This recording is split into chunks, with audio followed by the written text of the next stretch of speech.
Hello and welcome to yet another word from the street and me, David Ford from Expert Link. I hope that you are all well out there as we move into this next phase of our country trying to battle, or the world trying to battle COVID-19.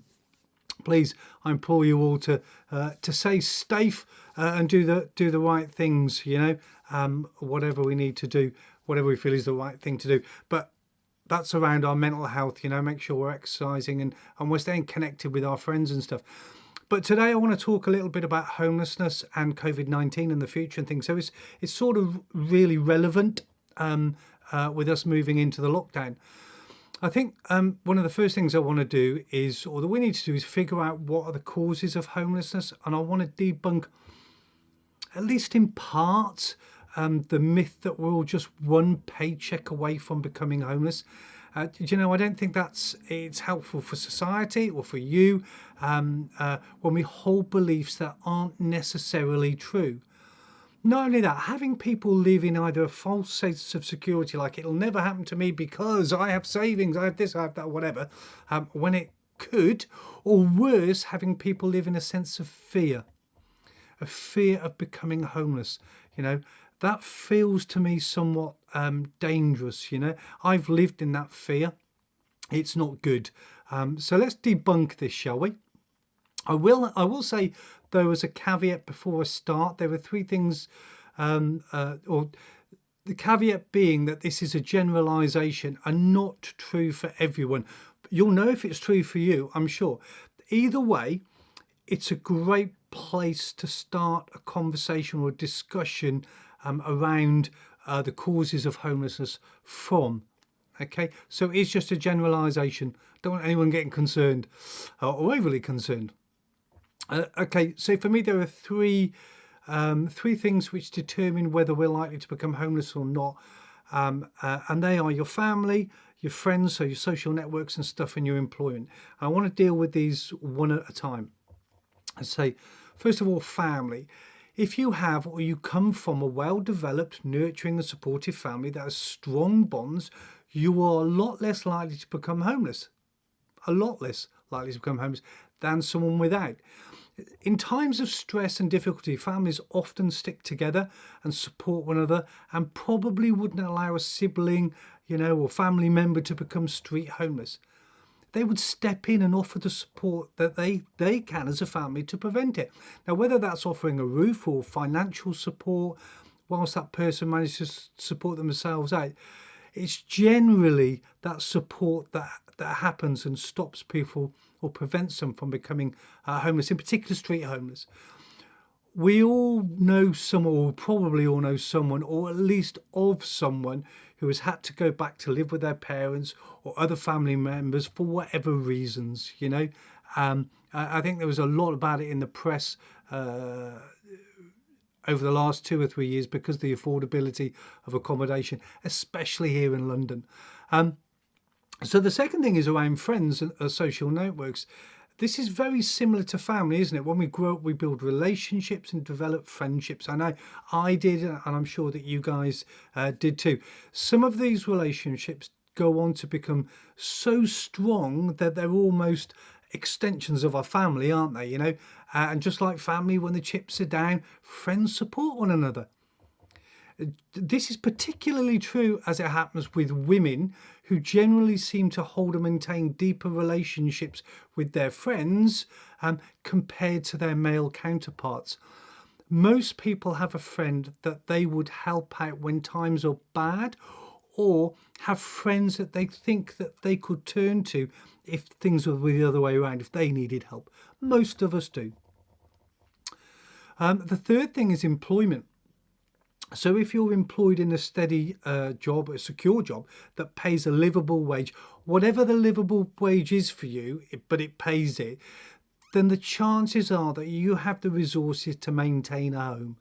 The chances are that because of your job and your income security, you can manage your way through a crisis, overcome those problems. If you rented accommodation, for example, and your landlord says you've got to move out, you have the capacity and the resources to manage your way through that so that you don't end up on the streets. So there are lots of variables that you could apply to all of these things, lots of what ifs and maybes and buts. But generally speaking, if you have at least one of either family, friends or work, then you won't end up street homelessness. And the more that you have of those three, the stronger that those three are, the chances of you ending up street homelessness decreases all the time. So if we take a look at those who are street homeless now and those who we label as chronic rough sleepers and most of those who are probably caught up in that street attachment, street culture, you know, the guys that you see who are forced to beg and that type of stuff. What we do know from Hard Edges is that over 80% of those with multiple disadvantage, that's those who are suffering a combination of homelessness, a combination of at least two, homelessness, mental illness, substance and alcohol misuse. So that's all the addiction stuff. And you could put gambling in there as well, by the way. Mental health or caught up in the criminal justice system. If they've got combinations of two or more of those, that's what we call multiple disadvantage. What we do know, as I said, from the Hard Edges, that Harriet Watt report that was funded by Lankelly Chase, that 80% of them have suffered some form of childhood trauma, over 80%, some form of childhood trauma. We know that the relationship that they form are with their peers, so it's with people who, you know, who they're with and who've perhaps suffered 80% chance that they've suffered a similar sort of thing, and who are in the same position that they are. We know that it's when we're homeless or rough sleeping, it is impossible to hold down a job. It is literally impossible when you're street homeless, let alone when you're trying to manage all the chaotic things that are happening in your life anyway. It's really, really tough. As I said, impossible. We also know that the reports out there that suggest that either there's, depending where you look, 15% of care leavers end up street homeless, you know, or homeless. Other reports suggest that there's a 50-50 chance. I've seen some that say 30% of ex-care leavers end up in or rough sleeping and homeless within a couple of years of leaving the care system. And that sort of backs up that whole childhood trauma thing, if you like. What we do know for a fact is the majority of those who are longer term street homeless or caught up in street attachment had little or no hope of employment. They had none of the social networks that that could have supported them away or off, or not, so they prevented them from being where they were. And most importantly, they had some form of that childhood experience, which indicates to me that the family support wasn't there for them. So those three crucial things that are pretty much no job or no hope of a job, you know, support networks that were robust and strong and good enough and in the right place to prevent stuff from happening to people, and more importantly, that the family support wasn't there.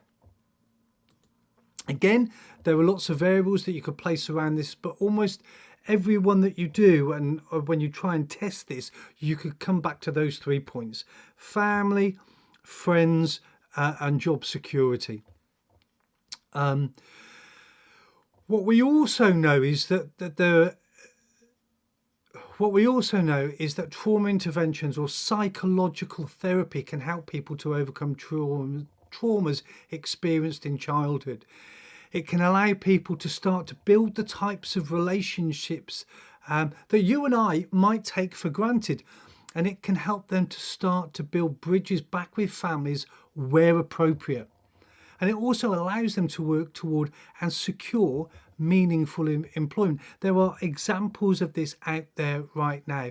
Pockets, admittedly, where that psychological interventions and support have been used so that people can then do all of those things, build the relationships, build bridges back with the families where appropriate, and get into work. You know, when I see people who are forced to beg or caught up in a cycle of addiction and street culture, I don't see adults.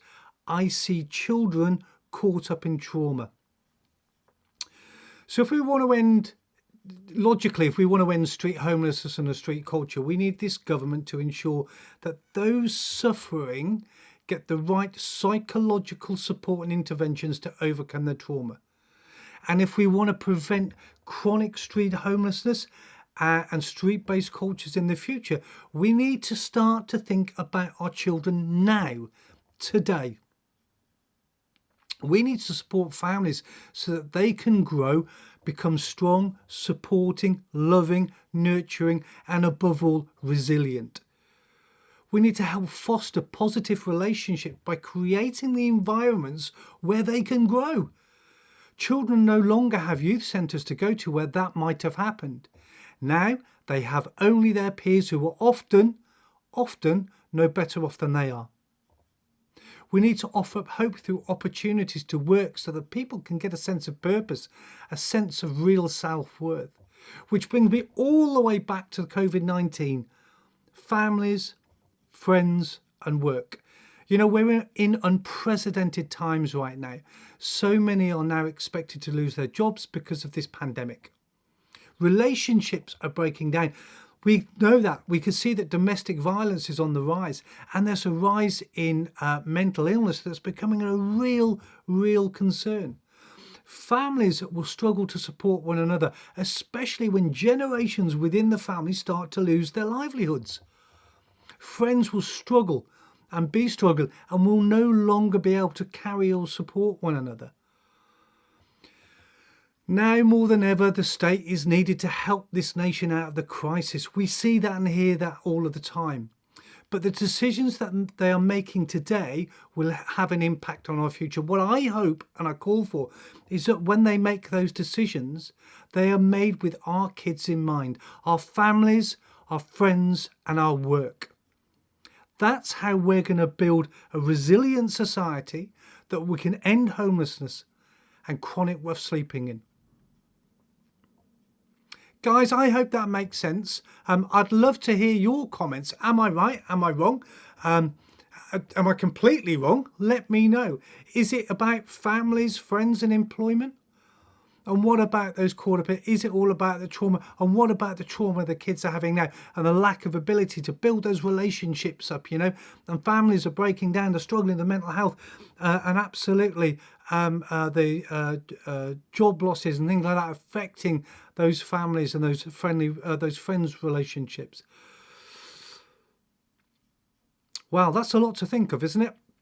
Guys, that's enough of me ranting on today. Not ranting on, just expressing my views and telling you what I think, you know, and what the government should be doing as we go forward, thinking of those things as we plan our way out of COVID-19. I'd love to, as I said, I'd love to hear your comments. I'd love to hear your thoughts.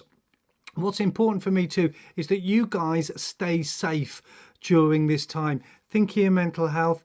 Think you're looking after yourself and the people around you. Connect with your friends, however it might be. It might just be through Zoom and stuff like that.